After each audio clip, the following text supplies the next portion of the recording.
Senator Rubio. Thank you. Thank you, Mr. Brennan, for being here with us today, and congratulations on your nomination. I wanted to ask, in a 2007 CBS interview, you said that information obtained in interrogations have saved lives. In September of 2011, you said at a speech at Harvard that whenever possible, the preference of the administration is to take custody of individuals so that we can obtain information which is, quote, vital to the safety and security of the American people. So obviously you believe that interrogations of terrorists can give us information that, that could prevent attacks in the future. Absolutely, agree. But you don't believe the CIA should be in the business of detention, correct? I agree. So who should be? Well, there are a number of options. The U.S. military, which maintains an active interrogation program and detention program, the FBI, as part of its efforts on counterterrorism, and our international partners, and working with them. And that's where, in fact, most of the interrogations are taking place of terrorists who have been taken off of the battlefields in many different countries. So there are active interrogations occurring? Absolutely.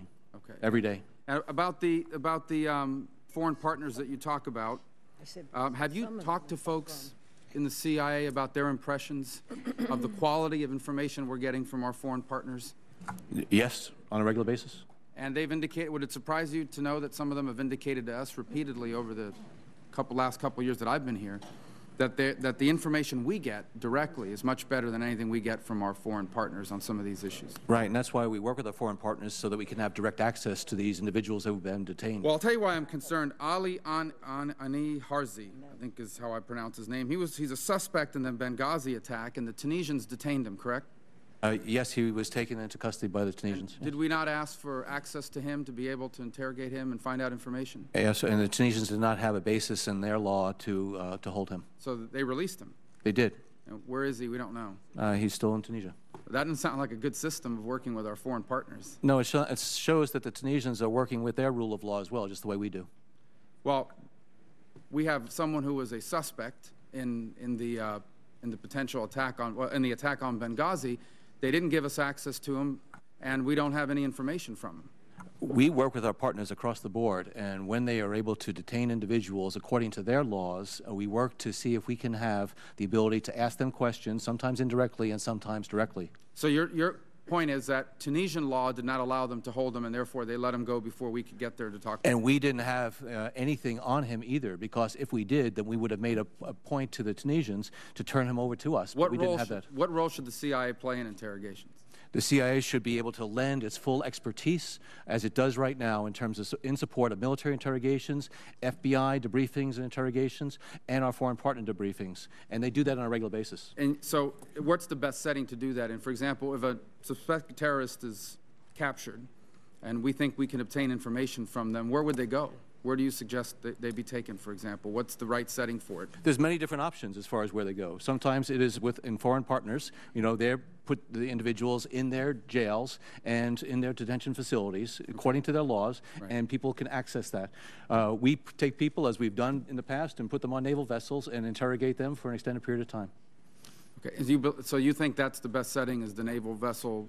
No, I think from our perspective, leaving aside the foreign partners for a second, for us, I think each case requires a very unique and tailored response, and that's what we've done. Whether somebody is picked up by a foreign partner, whether somebody's picked up on the high seas or anywhere else, what we need to do is to see what are the conditions, what we have as far as the basis for that interrogation, what type of legal basis we have for that. So it's very much tailored to the circumstances. When we detain a suspected terrorist, the purpose of the interrogation, and I think you'd agree with the statement, the purpose of an interrogation is to develop information that could be used to disrupt terrorist activities and prevent attacks, correct? Without a doubt. It's not to lay the case for a criminal conviction. Well, I think, you know, you want to take the person off the battlefield. You also want to get as much intelligence as possible. You don't just want to get the information from somebody and then send them off. You need to be able to do something with them. And we've put people away for 99 years for life so that, in fact, they're not able to hurt Americans ever again. Right. So what you want to do is get that intelligence, but also at the same time put them away so justice can be done. I understand, but the number one priority initially is not necessarily to protect the record for a criminal prosecution. It's to obtain timely information so we could act correctly. Absolutely right. Priority number two is to take them off the battlefield to ensure they can't attack us in the future. Right. It's not an either or, but I agree with your prioritization. Why shouldn't we have places where we interrogate people. For example, Guantanamo. Why shouldn't we have a place to take people that we obtain? Because is it not an incentive to kill them rather than to capture them if we don't have? No, it's never an incentive to kill them. And any time that we have encountered somebody, we have come up with, in fact, the route for them to take in order to be interrogated, debriefed, as well as prosecuted. So but why is it a bad idea to have a place that we can take them to? Well, it's not a bad idea. We need to have those places. And again, sometimes they're overseas, sometimes it might be a naval vessel. A lot of times it's back here in the States, where we bring someone back because we, in fact, have a complaint on them or an indictment on them, and then we bring them into a Article 3 process, and so we can elicit information from them and put them away behind bars. Is the Article 3 process, in your mind, an ideal way to develop this kind of information? Aren't there limitations in the Article 3 process? I'm very proud of our system of laws here and the Article 3 process, and our track record is exceptionally strong over the past dozen years, a couple of dozen years, that so many terrorists have been, in fact, successfully prosecuted and will not. No, I understand, but in terms of, our first priority is to develop information. Absolutely, the FBI does a great job. But an Article 3 setting is not the most conducive to that, right? I would disagree with that. Well, they're immediately advised about not cooperating and turning over information that would incriminate them. No. Again, it's tailored to the circumstances. Sometimes an individual will be Mirandized. Sometimes they will not be Mirandized right away.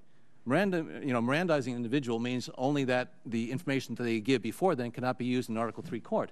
But in fact, the FBI do a great job as far as eliciting information after they're Mirandizing them, and so they can get information as part of that type of negotiation with them, let them know they can, in fact, languish forever, or we can, in fact, have a dialogue about it. Just last point, and I'm not going to use all I don't have a minute left. This Harzé case that I talked about, you're fully comfortable with this notion that because the Tunisians concluded that they didn't have a legal basis to hold them, we now lost the opportunity to interrogate someone that could have provided us some significant information on the attack in Benghazi.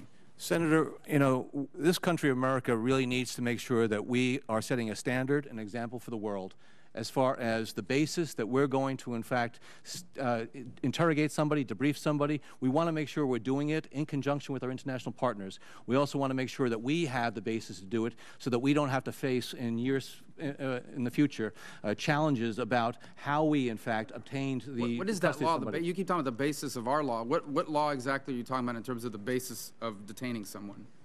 When you say that we want to make sure that we have a basis to, because you said that the... Well, that's right. Well, based on what? Which law are we talking about? Well, it all depends on the circumstance. Are we talking about law of war detention authority, which the U.S. military has? Are you talking about Article 3 authority that the FBI has? Right. CIA does not have, by statute, any type of detention authority. The point I'm trying to get at is, the truth of the matter is we don't know if Harzé knew anything about the Benghazi attack. We don't know if he knew about future attacks that were being planned by the same people, because we never got to talk to him because Tunisia said their laws wouldn't let him hold them, which is an excuse we've heard in other parts of the world as well. And that doesn't concern you, that we weren't able to obtain this information? We press our partners and foreign governments to hold individuals and to allow us access to it. Sometimes their laws do not allow that to happen. I think the United States government has to respect these governments' right to, in fact, enforce their laws appropriately. What we don't want to do is to have these individuals being held in some type of custody that's extrajudicial. Okay, thank you, ma'am. Thank you, Senator Rubio.